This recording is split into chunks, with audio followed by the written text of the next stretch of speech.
Hello everyone, welcome to turning point. మరి మనం అనుకున్నట్లే reserve bank of India 16వ తేదీ నాడు నోటిఫికేషన్ ఇస్తాం చెప్పడం జరిగింది. మరి అదే విధంగానే ఈరోజు మనకైతే ఇప్పుడే షార్ట్ నోటీస్ అయితే రిలీజ్ కావడం జరిగింది. మరి షార్ట్ నోటీస్లో వేకెన్సీస్ ఎంత ఉంది, లాస్ట్ డేట్ ఎప్పుడు, ఏజ్ ఎంత ఉండాలి అన్నీ కూడా చెప్పడం జరిగింది. మరి ఫుల్ నోటిఫికేషన్ అయితే మాత్రం త్వరలో వస్తుంది. వచ్చిన వెంటనే మీకు అప్డేట్ చేస్తాను. ఈరోజు మధ్యాహ్నం లోపల అది కూడా వస్తుంది. మరి దీనికి సంబంధించి ఎవరికైనా సరే లైవ్ క్లాసెస్ కావాల్సిన రికార్డెడ్ వీడియోస్ అయినా టెస్ట్ సిరీస్ అయినా సరే మన యొక్క ఉత్తమ్స్ అకాడమీ యాప్ నందు అందుబాటులో ఉంది. ఇంట్రెస్ట్ ఉన్న వాళ్ళు ఇక్కడ డీటెయిల్స్ చెప్పడం జరుగుతుంది. దాన్ని బట్టి మనం ఫాలో కావచ్చు.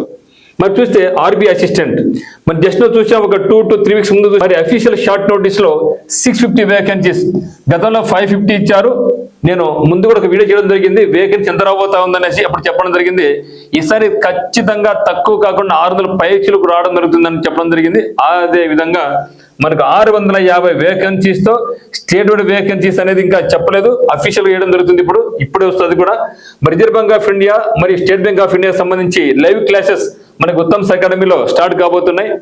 మరి చూస్తే ఇక్కడ షార్ట్ నోటీస్లో ఏముందంటే పోస్ట్ నేమ్ వచ్చేసి మనకు reserve bank of India assistant, degree pass అయి ఉండాలి. 50% మార్కులు కంపల్సరీగా ఉండాలి. సో డిగ్రీలో 50% మార్కులు వచ్చి ఉండాలి. మొత్తం వేకెన్సీస్ 650 వేకెన్సీస్. ఏజ్ వచ్చేసి మనకి 18 to 28 ఇయర్స్ ఉండాలి.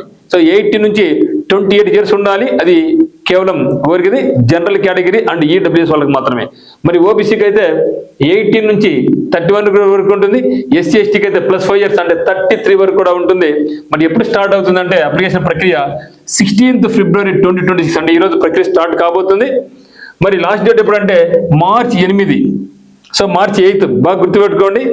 ఇంటర్నేషనల్ ఉమెన్స్ డే ఆ నెల గుర్తుపెట్టుకోండి, బాగుంటుంది మనకు.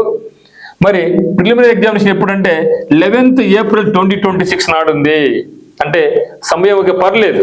అంటే మార్చి అంతా ఒక నెల 30 రోజులు, ఇది ఒక 40 రోజులు, ఇది ఒక 14, ఇప్పుడు 10 రోజులు అనుకోండి. సో సఫిషియెంట్ టైమే ముందుగానే చెప్పడన్నా. సో ఎగ్జామ్ టైం అనేది మినిమం అయితే 40 days చేయబోతున్నారు. మ్యాక్సిమం 60 days అనుకోవడం జరిగింది. మరి అనుకున్నట్టుగానే మనకు దగ్గర 60 రోజులు వచ్చినట్టే. ఎందుకంటే మనకు ఒక 10 days ముందుగానే చెప్పడం జరిగింది. 16వ తేదీ నాడు షార్ట్ నోట్స్ ఇస్తున్నా వేకెన్సీస్ అనేసి.